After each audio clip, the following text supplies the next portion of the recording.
حکومت پنجاب، پولیس اور ایف آئی اے سمیت تمام متعلقہ ادارے اس نتیجے پہ پہنچ چکے ہیں کہ لاہور پچھلے 3 دن سے ریپ کے جس مبینہ واقعے کے سبب مفلوج ہے وہ واقعہ دراصل سوشل میڈیا پہ ہی وقوع پذیر ہوا۔ اب تک نہ کوئی متاثرہ ملی ہے، نہ گواہ دستیاب ہو رہا ہے اور نہ ہی کوئی طبی یا قانونی ریکارڈ۔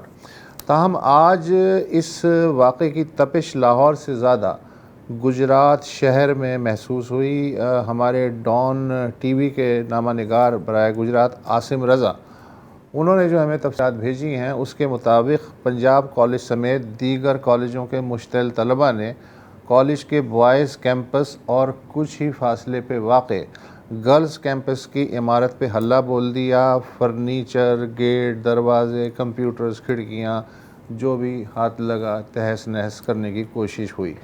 ڈنڈوں اور ہاکیوں سے مسلح موٹر سائیکل سوار طلباء نے بوائز کیمپس کے ایک گارڈ کو اپنے ہدف پہ رکھ لیا اور اسے مار مار کے وہیں ہلاک کر دیا۔ اس کا نام اظہر حسین بتایا جاتا ہے اور اس کا تعلق نواحی علاقے جلال پور جٹاں سے ہے۔ پولیس نے متوفی گارڈ کے بیٹے کی مدیت میں ایک ایف آئی آر درج کر لی ہے اور دوسری ایف آئی آر جو کالج کے وائس پرنسپل ہیں ان کی مدیت میں درج ہوئی ہے۔ اب تک 100 سے زائد طلباء کو حراست میں لیا جا چکا ہے۔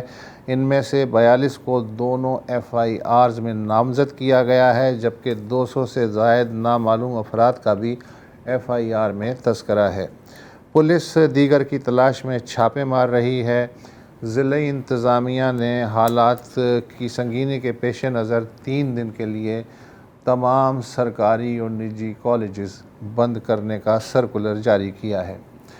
اس دوران وزیر اعلیٰ پنجاب مریم نواز نے لاہور میں ایک پریس کانفرنس میں ایک وکیل فیصل جٹ کے ٹویٹر اکاؤنٹس کے کچھ اسکرین شاٹس بھی دکھائے۔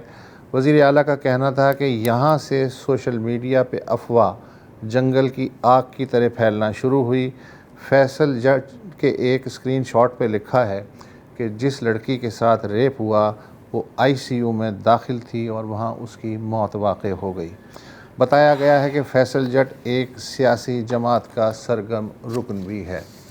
ایف آئی اے کے سائبر کرائم ونگ نے بھی ایک رپورٹ میں متعدد لوگوں کے ٹویٹر اکاؤنٹ اور ٹک ٹاک کے اکاؤنٹس کے اسکرین شاٹس جاری کیے ہیں، جنہوں نے بقول ایف آئی اے اس افواہ کو پھیلانے میں خاصا متحرک کردار ادا کیا۔ وزیر اعلیٰ مریم نواز کے ہمراہ ایک طالبہ بھی تھی جسے سوریا پہ ریپ کے واقعے کے چشمدید گواہ کے طور پہ پیش کیا جاتا رہا۔ اس لڑکی نے بتایا کہ اس کا تعلق اسی کیمپس سے ہے جہاں کہا گیا کہ ریپ ہوا ہے۔ میں نے دوسرے کیمپس کے اسٹوڈنٹ سے یہ واقعہ سنا اور پھر میڈیا نے جب مجھے گھیرا تو میں نے یہ کہانی دہرا دی۔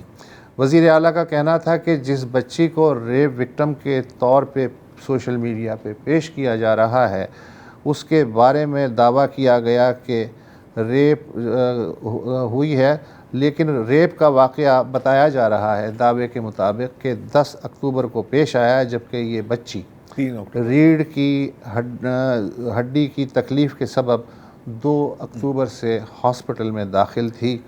یہ ریپ وکٹم نہیں تھی بلکہ اس کے بہانے سیاسی مقاصد حاصل کرنے کی کوشش کی گئی۔